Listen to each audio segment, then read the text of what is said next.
Hey, what's up, guys? I'm Ari, and today I got top 32 at a regional in Berlin. And I played Fiendsmith Bystial, a very suboptimal build. There were some keycards missing, and I just substituted them with something else. And I also lost every die roll today, and I still made top 32. So I just wanted to show you that it's possible if the deck is not optimized and the situations are not really good, you still are have an opportunity to get some good results. If you consider top 32 at a 300 people regional a good result, that's up to you. But let's just dive into it. I played two engravers. Engraver is the heart of the soul of the deck. I'm not here to explain the whole Fiendsmith engine. If you have some questions about what the Fiendsmith cards do, just check a video out of some of those big Yugioh YouTubers like Pack, Joshua Schmidt, or somebody else, and they will explain it fully. I just show you how I played it. To compensate for the last engraver, I played one Sanct, as I only were able to get my hands on two engravers. I played another Sanct. The Sanct just special summons a light feed token, so you can go into Requiem with that. So it's kind of a one card starter, but it's the worst one. It does not fill up your grave. So, but it's just good to have it as additional engine over here, as the key card was missing. So a place of Lacrima, you just normal her and you send the engraver and you enter the full engine. She's also a light fiend, so you can go into Requiem and play everything, which is great. And then I played 3 tracked. Just search a light fiend, discard a light fiend, discard any card, and in most situations you are looking for Lurry. You discard Lurry, you special Lurry, so you have a light fiend on field. And to complete the Fiendsmith engine, you also play one Fiendsmith in Paradise. With Paradise, you can send the Desiree from the extra deck to the graveyard, and then you can trigger it to just send a card on the field to the graveyard as an additional interrupt. And the on-field effect came up once today, which was also huge and sealed the deal at the duel. Then the other engine is the Bystial engine. I played 3 Rebellions. I just played the Rebellion to search the Bystials and to have access to Regained. Regained is one of the best cards this format. It's just great against Malice, as when they banish one of the Malice cards and they activate the effect to special summon them, then you can just chain also trigger Regained, target the Malice card, put it back into the deck and draw a card. So they don't get their special summon for the Malice monster, and you also get a +1, which is totally crazy. 1 Magnemute to search all the dragons you need, 2 baldrake, which in my opinion right now is the best Bystial, as exactly in this deck. Just it gives you another interruption, as you can banish something, and 2 druis. I just played 5 Bystials, as there was a lot of Odeon decks and Mermail decks and Malice cards running around. And I didn't want to have too many Bystials. I always set it out to 2 of those against most of those matchups, just to not have a lot of Bystials in my hand, just to not brick on Bystials. If I played against another Fiendsmith variant or Blue Eyes, I played another Bystial, which I had in my side deck. So this was my engine count. I think it was 20 cards exactly, but let's calculate it again after. Even if I had another engraver, I would definitely play it, but I think I would still play one Sanct, as sometimes the deck is kind of bricky. A hand with 5 non-engine is still okay, you don't lose, but you don't really play also. So I think another engraver and still playing the Sanct would be a really good ratio. Then to the non-engine. Sadly, I only got 2 Fuvalos. Shoutout to Kelvin. Then 3 Ogre, which was the MVP today. just ogring the druis is crazy, ogring the white binder is crazy, as you leave them with nothing on the field. It's just a lot of value, and against blue eyes you can hit the continuous trap and you're Gucci.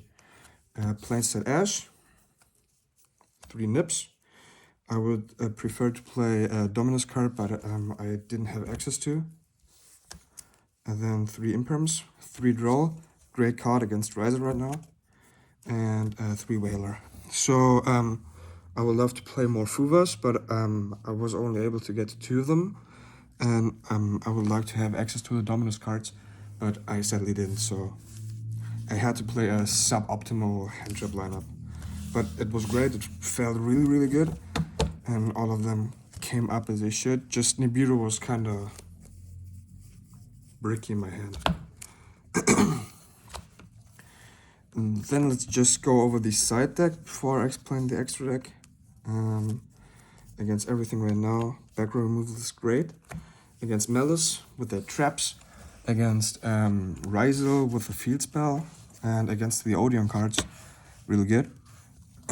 Another thrust, so my side deck patterns came up, and with the thrust I had a clean siding pattern against a lot of decks, and held a lot. I only had access to 1 purulia. This was like absolutely essential against Rizal. Then typical Malisate, 3 lands, also 1 Phantasmate to draw into your lands. So this was optimal, as I needed a lot of space for going first cards, as the deck does not have a lot to do going first. It just regularly ends on Desiree plus regained, or Caesar plus regained, and maybe the trap setup engrave, which is not a lot in today Yu-Gi-Oh standards. So you just have to support it when you're going first. And the last going second card is the Druis form, the 3rd Bystial, the 6th Bystial. When I play against Fiendsmith or Blue Eyes, it's essential. And then when I'm going first, I'm just mostly siding in all of them. I just played 5 and did not max out the judgment, as I just needed that 1 additional space for going second and for going first. I mostly the ratios were perfect for siding in, siding out if I'm going first or second.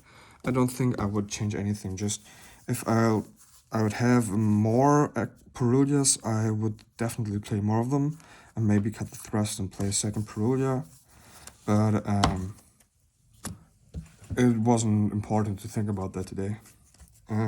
Then the extra deck, 2 Requiem. 2 always came up. You need the 2. If they Bystial one of them, you screwed. So you need a second one. Then I played 2 Desiree. You can summon the one, and you can send the other one to Paradise. It came up today. It came up a lot, so I wouldn't cut it also. Necroquip, best card. Some Necroquip, send Lebellion, draw another card.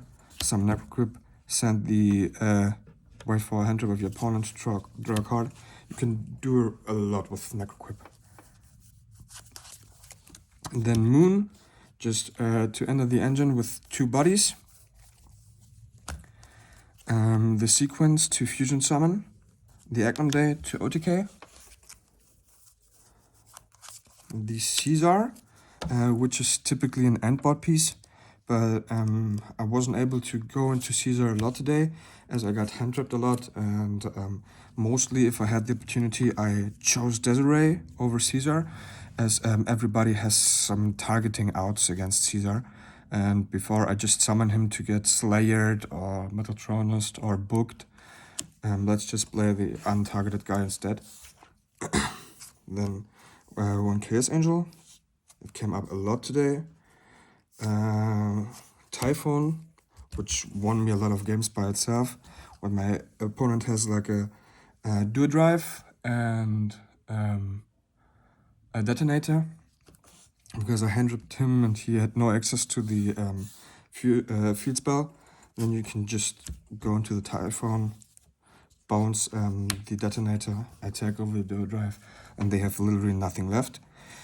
Then the level rank 6 cards, the Crazy Beast, it just helps to out the detonator. It just gets rid of like 3 materials of the detonator and or the field spell, which is just huge, so you can play into the board. And the Evil Zolars, just another Omni-Negate, came up twice today. I think if I had access to it, I would also play the M7, but I did not, sadly, so I just played the ratios like this. The SP, it helped today, and which never came up today, it was the Underworld Goddess. I thought, okay, I still have 1 space, I don't have access to the M7. At first I tried the Zeus, but the Zeus never came up. So I tried the Moon and Underworld Goddess package just to have access to it. And yeah, it came out really good. I lost all the dice rolls today, and I still went 6-2. I lost 1 match by a huge mistake. And I lost 1 match as my opponent played Malice. He had the shifter and all the gas, and you cannot do a lot about that. I played it optimally, but he just drew better, and sometimes Yugioh is like that, and you can not do a lot, but most of the time I played it correctly, and I felt that. I can recommend the deck, it's a lot of fun, but let's see if the deck is still real after the Banlist today. So let's see what happens. Let's see what happens at YCS Houston. And thank you for watching. Maybe you will see another deck profile someday. Peace.